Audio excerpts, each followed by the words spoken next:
Ronaldo বেচারা বড্ড দুর্ভাগা। ক্যারিয়ারে এত খেলোয়াড়দের সাথে খেলেছেন, এত দুর্দান্ত ও অসাধারণ মুহূর্ত তার, অথচ তাকে কিনা সতীর্থরাও মাঝে মাঝে মর্যাদা দেন না। যাদের সাথে খেলে এত কিছু অর্জন করেছেন তারাই কিনা তার চেয়ে বেশি মেসিকেও এগিয়ে রাখেন, সেটাও কিনা আবার ব্রাজিলিয়ান সতীর্থ মার্সেলোর কাছে, যার সাথে একত্রে 4টি চ্যাম্পিয়ন্স লিগে শিরোপা জিতেছিলেন মার্সেলো।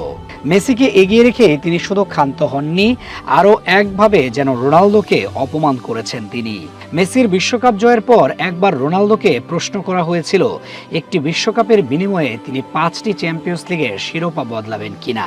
জবাবে অবশ্য রোনালদো সেটা না করে দিয়েছিল, তবে না করতে পারেনি মার্সেলো। একজন ব্রাজিলিয়ানের কাছে কি আর বিশ্বকাপের চেয়ে দামি কিছু থাকতে পারে? রোমারিওর কাছে দেওয়া এক সাক্ষাৎকারে তো সরাসরি সেটা বলে দেন তিনি, 5টি চ্যাম্পিয়ন্স লিগের ট্রফি থাকলেও সেটা বদলে নিতে প্রস্তুত একটি বিশ্বকাপের সাথে। 24 বছর ধরে বিশ্বকাপের শিরোপা না জেতা এই ব্রাজিলিয়ান খেলোয়াড় ভালো করেই জানেন 5টি চ্যাম্পিয়ন্স লিগের চেয়েও একটি বিশ্বকাপ কত মর্যাদার।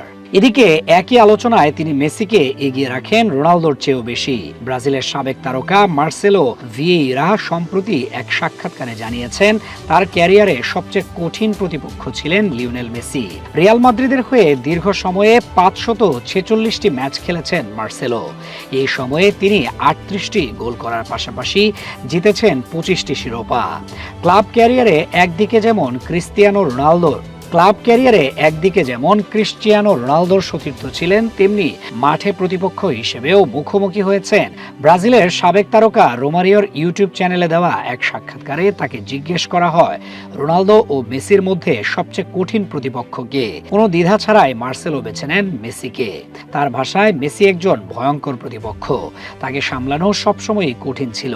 মাঠে কি ঘটতে যাচ্ছে সেটি যেন আগেভাগেই বুঝে ফেলেন তিনি। বল কোথায় যাবে, কাকে পাস দেয়া হবে, কিংবা কোথায় ফাঁকা জায়গা তৈরি হবে, সবকিছুই তার অসাধারণভাবে পড়ার ক্ষমতা রয়েছে। মার্সেলোর মতে এ কারণে মেসি এতটা আলাদা এবং অসাধারণ একজন ফুটবলার। যেখানে রোনালদোর সাথে খেলেছেন 9টি বছর, সেখানে কিনা মেসিকে এভাবে এগিয়ে রেখেছেন তিনি। লিওনেল মেসি এভাবেই হয়তো যুগের পর যুগ মুগ্ধ করেছেন সবাইকে। তাই তো মার্সেলো কাসেমিরোর ব্রাজিল ও রিয়াল মাদ্রিদে খেলার সুবাদে মেসির সবচেয়ে বড় প্রতিপক্ষ হলেও তাকে প্রশংসায় ভাসিয়েছেন, সবার উপরে রেখেছেন। ক্যাসামিরো যেমন বলেছিলেন, যদি তুমি ফুটবল ভালোবাসো তবে তুমি মেসিকে ভালোবাসবে। কে জানে, এটা হয়তো সবচেয়ে বড় সত্য।